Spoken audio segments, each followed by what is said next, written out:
प्रदेश पटवारी परीक्षा 2017 के पेपर को हम हल कर रहे हैं। आप देखिएगा, ये सवाल जो गणित का है इसे हम हल करके दिखा रहे हैं। सवाल लिखा हुआ है कि एक धनराशि को ए, बी और सी के बीच 7:6:2 के अनुपात में वितरित किया जाता है। यदि ए और बी साथ में सी से 50 अधिक प्राप्त करते हैं तो ए द्वारा प्राप्त धनराशि क्या थी। यहाँ पे हम लिखेंगे ए, बी और सी और सवाल को फिर पढ़ते हैं। एक धनराशि ए, बी, सी के बीच 7:6:12 तो 7:6:12 के अनुपात में इस राशि को वितरित करते हैं। अब यदि ए और बी साथ में सी से 50 अधिक प्राप्त करते हैं तो ए और बी साथ में कितना हो जाएगा, 7:6=13, तो मान लो 13x। ठीक, सी से 50 अधिक प्राप्त करते हैं तो सी कितना है, 12x, तो 12x में से घटा देंगे तो कितना प्राप्त हो जाएगा, 50। कह रहा है 50 अधिक प्राप्त करता है, तब हम 13 में 12 घटाएंगे तो एक x बराबर कितना होगा, 50। और x के मान को अपन किस में रखते हैं कि a का मान पूछा है हमसे कि a द्वारा प्राप्त धनराशि क्या थी, तो इसके मान को a, तो a का 7x है तो 7×5=35, 350 रुपये। 7×35 भैया 7x है तो 7x में x का मान रख देंगे। x का मान कितना है हमारे पास, 50, तो 50 × 7 कर देंगे तो 7×35 मतलब 350 रुपये। तो सीधी सी बात है, ये हमारा उत्तर हो गया। आप अगले सवाल को देखेंगे।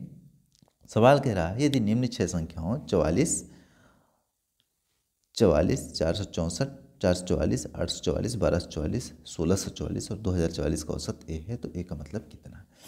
हमें औसत निकालना है और औसत निकाल के हल करना है कि उत्तर हमारा प्राप्त हो जाए। देखिए, जिस तरह से परीक्षा में पोर्शन है 8 विषय इस साल, मतलब 2022 में जो नोटिफिकेशन आया है, इस नोटिफिकेशन में जो 8 विषय हैं, 8 विषय को हम 25-25 नंबर के हिसाब से बांट लेते हैं। तो 25×8 = 200 का पूर्णांक का पेपर है हमारे पास। तो 200 पूर्णांक में से कम 80 से ऊपर % लेकर के आएंगे, मतलब 80+% नंबर मिल रहा है हमें तो सिलेक्शन है। चूँकि पद भी बहुत ज़्यादा नहीं है, MP पटवारी के पद बहुत कम हैं, उस हिसाब से तो हम इस बात को ध्यान रखते हैं कि पद कम है लेकिन नंबर ज़्यादा लाना पड़ेगा, तब हमारा सिलेक्शन होगा, नहीं सिलेक्शन नहीं होगा। ध्यान रखेंगे कि सवाल कैसे हल होता है और इसको देखिएगा भी। देखिए, यहाँ पे सवाल लिखा है 44, 444, 844, 1244, 1644 और 2044 का औसत है। तो सबको जोड़ दूंगी, इकाई को जोड़ दूँगी। 4, 4, 8, 4, 12, 4, 16, 4, 20, 4, 24, 24 की 4 हासिल आया 2। अब दहाई के अंक को जोड़ेंगे तो 4 और 4 8, 4 12, 4 16, 4 20, 4 24 और 2 26 की 6, फिर हासिल 2। और अब सैकड़े के स्थान को जोड़ेंगे तो सैकड़ा का स्थान क्या है, सैकड़े का स्थान है पहले 0 और 6 और 6 2 8, 8 8 16, 16 4 20, 20 और 2 22 की 2, फिर हासिल 2 बचा। अब हज़ार के स्थान पे, तो हज़ार के स्थान को हम यूँ जोड़ेंगे, कैसे, 2 और 1 3 और 1 4 और 2 6, 6264 बटे कितना करेंगे, गिन लेते हैं कितना, 1 2 3 4 5 6 औसत है। सब संख्याओं का जोड़ के और भाग कर देते हैं, किससे, 6 से कर देते हैं क्योंकि संख्याएं 6 हैं। तो 6 1 कम 6, भाग न पहुँचे लब्धे शून्य, 6 चौको 24 और बचेगा 2, तो 24 6 चौको 24। ये हमारा उत्तर हो गया 1044। आगे के सवाल को देखेंगे। आगे का सवाल है हमारा सरल। यदि px बराबर 0 का मूल √2 है तो px का शून्य कितना होगा, तो px का शून्य कितना होगा, वही √2 होगा। भैया px बराबर 0 दिखा हुआ है और इसका मूल कितना है, √2, तो x माइनस √2 बराबर 0 रहा तो x बराबर √2 हुआ। अब ये हमारा सवाल कह रहा है कि x बराबर √2 हुआ तो कितना हो जाएगा, हमारा √2 हो जाएगा। ये वाला ऑप्शन सही है हमारा। आगे के सवाल को पर चलते हैं और देखिएगा। कह रहा है 3/√6 बराबर कितना होगा। तो 3/√6 जो लिखा है इसको 3/√6 करेंगे और हर की संख्या रूट में है तो परमेयीकरण कर देते हैं, तो √6/√6 लिख देंगे। तो 3√6 क्या प्राप्त होगा, 3√6/√6 गुणे √6 का क्या हो जाएगा, दोनों का गुणे का मतलब 6 हो जाएगा, तो 3 दूना 6 मतलब √6/2 आपका उत्तर हो जाएगा। यहाँ √6/2 आपका उत्तर हो जाएगा, इसको ध्यान रखिए। ये देखिए √6/2 आपका उत्तर है। यहाँ पे अगला सवाल भी देखें हैं। एक वर्गाकार क्षेत्र का क्षेत्रफल 2520.25 मीटर स्क्वायर, इसकी भुजा है। तो सीधी सी बात है, वर्ग की भुजा क्या होता है, वर्ग, ये जो वर्ग होता है वर्ग की भुजा क्षेत्रफल क्या होता है, a², मतलब भुजा गुणे भुजा। अगर इसका भुजा a है तो इसका हो जाएगा। तो वर्ग क्या है 50.25। तो 500 का वर्ग अप्रॉक्सीमेटली लगाते हैं कि 500 का वर्ग कितना होता है, 500 का स्क्वायर होगा 25,000। ठीक है, 2 जीरो है 4 जीरो। अब देखिए, अब 505 अगर करेंगे तो निश्चित तौर पर 500 के बाद जो है ये बड़ा अंक है, ये 500 से बड़ा अंक है, दशमलव को हटा करके बात कर रहे हैं, ये दशमलव को हटा करके बात कर रहे हैं, तो कितना हो जाएगा 505। तो 500 के बाद दूसरा ऐसा अंक जिसमें इकाई अंक में 5 हो, तो वह संख्या 505 है। तो 505 है, चूँकि दशमलव 2 अंक के पहले है, इसलिए यहाँ हम 1 अंक के पहले दशमलव रखेंगे, 1 अंक के पहले दशमलव रखेंगे, क्योंकि 1 अंक के पहले दशमलव रखेंगे, जो गुणा करेंगे 2 अंक के पहले दशमलव रखा जाएगा, तो 505 इसका उत्तर हो जाएगा। चलिए अगला सवाल, बने रहिएगा। औसत निकालना है। औसत तो हम बड़ी आसानी से आपको बताए हैं कि किस तरह से औसत निकाला जाता है। 54, 75, 28, 41 और 17, इसको अपन सबको जोड़ करके और कितने से भाग देंगे, 1 2 3 4 5, 1 2 3 4 5, 5 से भाग देंगे। तो 5 से भाग देंगे तो कितना हो जाएगा, 7 1 8 8 16, 5 21 4 25 की 5 हासिल 2 और 1 4 5 2 7 7 14 5 19 20 21 215/5 हो जाएगा। 5 चौको 20, 5 तिहाई 15, 43 आपका उत्तर हो गया। भैया सबको जोड़ दिए ना आपस में, इसमें सबको जोड़ के और जितनी संख्या उससे भाग दे दिए, उत्तर प्राप्त हो गया। आसान है। आगे 5x² 4x धन 7 बराबर 0, तो 5x 2 स्क्वायर निम्न के बराबर है। तो ये बहुपद का सवाल है। अगर हमसे विविक्त कर बनता है, चूँकि ये सवाल बहुत कठिन है, बहुत सरल सवाल नहीं है, कठिन सवाल है, विविक्त कर बनता है तब इस सवाल को लगा सकते हैं। विविक्त कर क्या होता है, d बराबर b² - 4ac। देखिए जब d का मान जो है, जब d का मान 0 से छोटा होगा तो नंबर जो है क्या हो जाएगा, ये जो इसके मूल क्या हो जाएंगे, अवास्तविक होंगे। तो अवास्तविक मूल की स्थिति में हम क्या है, देखिए d बराबर क्या करेंगे, अवास्तविक मूल की स्थिति में क्या करेंगे, तो हमारे पास b², ये 5x क्या है, a है, 5x² क्या है, a है, और 4x b है, और ये c है। तो d बराबर b² - 4ac, तो d बराबर b² मतलब 4 का स्क्वायर, ठीक है, माइनस 4ac, तो 4 गुणे a का मतलब 5 है ना, और c का मतलब 7। 7 4 पंचे 20, 20 सत्ते 140 माइनस 4 चौको 16 हो जाएगा। तो जब 4 चौको 16 है तो 140 में 16 घटाएंगे तो 124 बचेगा, ऋण का 124 बच रहा है। तो जब ऋण का 124 बन रहा है तो ऑलरेडी 0 से छोटा है कि नहीं, ऋण 124 है तो मतलब 0 से छोटा है।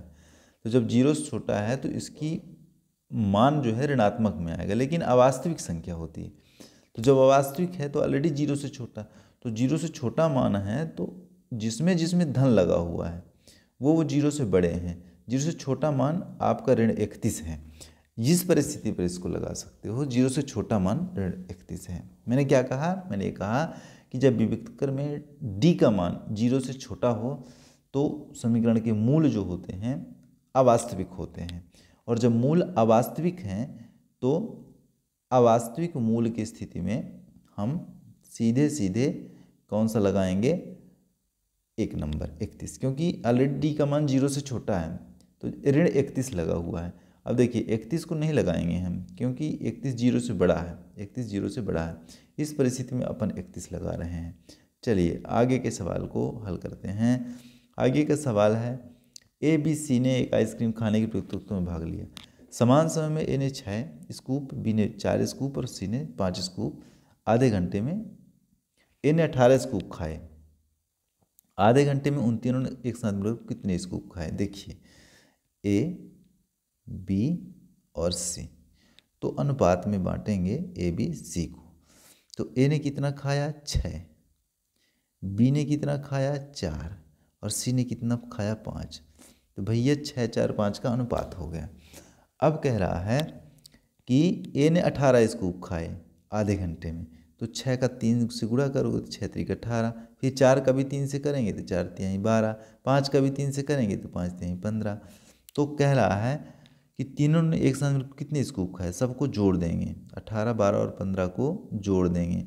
तो जोड़ेंगे तो 5 2 7 8 15 की 5, हासिल 1 1 1 2 और 1 3 और 1 4, 45 स्कूप जो है खा लिए तीनों ने मिला करके। Option number 4। देखिए आगे के सवाल क्या कह रहा है। जेम्स फर्श को 24 मिनट में झाड़ा और पोंछ सकता है और जिल ऐसा 12 मिनट में कर सकते हैं। तो ये साथ मिलकर क्या करते हैं तो कार्य को पूरा कितना समय लगेगा? देखिए तो एक साइड जेम्स लिखेंगे और एक साइड जिल लिखेंगे। देखिए जिल और ये जेम्स है। चलिए हल कर लेते।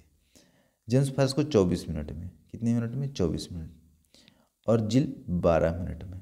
यदि एक साथ मिलकर कार्य करें तो कितने समय में लगेगा? देखिए अब इस परिस्थिति में जेम्स करेंगे और जिल करेंगे। तो जेम्स कितने में कर रहा है? 24 में कर रहा है, जेम्स 24 में, और जिल कितने में कर रहा है? 12 में। तो 24 और 12 का लघुत्तम निकालेंगे। तो 24 और 12 का लघुत्तम कितना हो जाएगा? तो निकाल लो। 24 और 12 का लघुत्तम, 12 दूना 24, तो 24 होगा। कितना होगा? 24 होगा लघुत्तम। तो जब लघुत्तम 24 होगा हमारे पास, तो हम क्या करेंगे? 24 एक कम 24, 12 दूना 24, इन सबको जोड़ेंगे तो 2 और 1 3 होगा। अब इस 3 को 24 से भाग देते हैं तो 24/3 हो जाएगा। 3 8 24, हमारा उत्तर कितना होगा? 8 मिनट। बड़ी आसानी से निकल जाएगा सवाल। ये कार्य और समय वाला नियम लगा दिए हैं तो आसानी से लग जाएगा। चलिए आगे एक सवाल, चित्र में चिन्हित 10 कोणों का योगफल क्या है? ये जो चित्र दिया है इसमें 10 कोणों का योगफल, तो देखिए चित्र के सेंटर पर जो बना है कोण वो गिन लेते हैं, क्योंकि केंद्र कितने का होगा? 360 डिग्री का होगा। तो कितने हैं? 1 2 3 4 5, तो 360 में 5 का भाग देंगे तो 5 का 5 7 35 और 5 दूना 10, 72 डिग्री का। एक का 72 डिग्री है तो कितने हैं? 1 2 3 4 5, 5 का है तो 5 5 का कितना करेंगे? 5 का 1 2, 5 दूना 10 कोण कहलाएगा।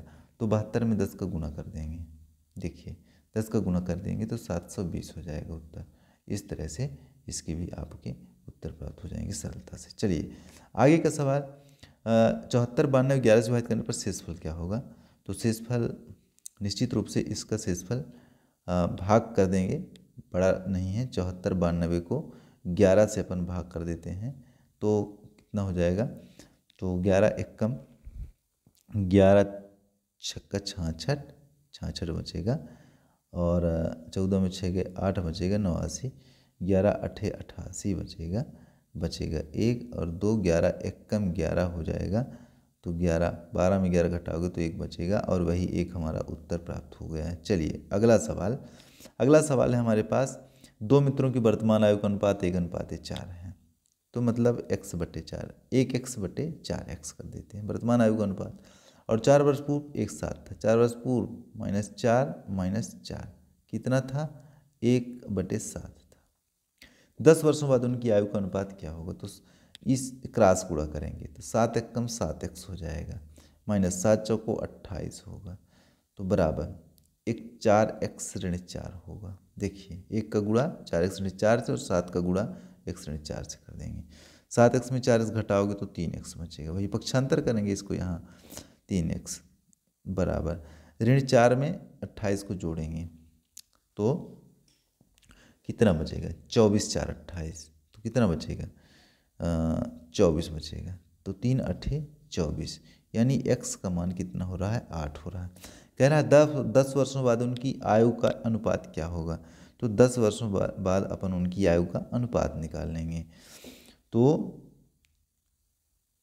10 वर्ष बाद x बटे x कितना है 10, x कितना है 8, ठीक है, x कितना है 8 धन 10 हो जाएगा 10 वर्ष बाद। 10 8 18 और 4x, तो 4 8 32, तो 32 धन 10 कर लोगे। तो 18 बटे 32 10 42 हो जाएगा, 42 18 बटे 42, 18 बटे 42 हो जाएगा। तो 3 छंग 18, 3 छंग 18, 6 त्रिक 18, 6 त्रिक 18, 14 त्रिक 42 और 3 बटे 7 हो जाएगा। 7 दूना 14, 3 दूना 6, 3 बटे 7 हो जाएगा। तो आपका उत्तर ये होगा बड़ी आसानी से। चलिए, एक कार्यक्रम के लिए 40 संगीतकारों को आमंत्रित किया गया और केवल 7/10 उपस्थित थे। उन संगीतकारों की कितनी जो कार्यक्रम में अनुपस्थित थे। तो जो कार्यक्रम में अनुपस्थित थे उनको हम क्या करेंगे, देखिए 7/10 उपस्थित थे तो 1 में 7/10 को घटा देंगे तो अनुपस्थित निकाल देंगे। 10 एक कम 10 में 7 घटाओगे तो 3/10 अनुपस्थित थे। में 40 का गुना कर दोगे तो 10 चौको 40, 4 तिहाई 12 अनुपस्थित थे। देखिए, ठीक, सरल हो गया उत्तर। आगे के सवाल, आगे का सवाल है हमारा, यदि एक संख्या के वर्ग और उसके वर्गमूल का योगफल 6 के वर्ग के बराबर है। तो देखिए, इसमें कुछ नहीं करना है। 5 4 5 6 7 में से देखिए एक संख्या का वर्गमूल, किसी भी संख्या का वर्गमूल निकालना है और 6 के वर्ग के आधे के बराबर है। तो वह संख्या क्या है, यहाँ पे संख्या लिखा हुआ है। तो जो संख्या है ना वो किसी संख्या का वर्ग होगा। तो ऑलरेडी इसमें वर्ग 4 है और 5 नहीं वर्ग है, 6 वर्ग नहीं है, 7 वर्ग नहीं है, तो ऑलरेडी 4 वर्ग है। तो उत्तर हमारा 4 ही होगा। इसमें कुछ नहीं करना है और कुछ नहीं करना है। चलिए आगे, और इसको वेरीफाई करने के लिए भी करना है। तो अगर 4 को लेते हैं तो एक संख्या के वर्ग और उसके वर्गमूल का योगफल, संख्या का वर्ग, तो 4 का वर्ग, 4 चौको 16 हो जाएगा और उसके वर्गमूल, संख्या का वर्गमूल कितना होगा, 4 का वर्गमूल 2 हो जाएगा। तो 16 17 18 हो जाएगा। 6 के वर्ग के आधे के बराबर हो तो अब 6 का वर्ग कितना होगा, 6 चंगा 36, 36 का आधा कितना होगा, 18 होगा ना। तो 18 और 18 दोनों बराबर हुए कि नहीं, तो 4 है उत्तर। 4 से हमने काम किया था। चलिए आगे देख लेते हैं। 6 अंडर रूट 35 धन 5 अंडर रूट 7, 4 अंडर रूट 63 धन 5 अंडर रूट 7 ऋण 9 अंडर रूट 28। तो इसका मतलब कितना होगा। देखिए ध्यान से देखिएगा, बहुत मज़ेदार सवाल है। पटवारी की परीक्षा में इस तरह के सवाल ही आएंगे। देखिए 63 9 7 63, तो 4 अंडर रूट 3 का वर्ग गुणे 7, 9 7 63 धन 5 अंडर रूट 7 करोगे ऋण 7 चौको 28, तो 4 क्या है 2 का वर्ग है, तो 9 गुणे 2 अंडर रूट 7, अंडर रूट 7। अब देखिएगा हो गया ना। तो 3 को बाहर, 4 तिहाई 12, 3 को वर्ग है तो 1 3 बाहर ले आओगे तो 4 तिहाई 12, तो 12 अंडर रूट 7 धन 5 अंडर रूट 7 ऋण 9 दूना 18 अंडर रूट 7। ये हो गया। अब आपको सबको जोड़ घटा देना। 12 अंडर रूट 7 है, 5 अंडर रूट 7 है और 18 अंडर रूट 7 है। तो देखिए 12 5 17, तो क्या हो जाएगा 17 अंडर रूट 7 ऋण 18 अंडर रूट 7। अब 17 अंडर रूट 7 में 18 अंडर रूट 7 हो जाएगा तो माइनस अंडर रूट 7 बचेगा यहाँ पे। ये 17 अंडर रूट 7 में 18 अंडर रूट 7 घटा दिए तो माइनस अंडर रूट 7 बचेगा। ये उत्तर हमारा सत्य है 100%, यहाँ पे लिखा हुआ है। चलिए आगे का सवाल देखिए। आगे का सवाल क्या है, ध्यान से अभी जाइएगा नहीं।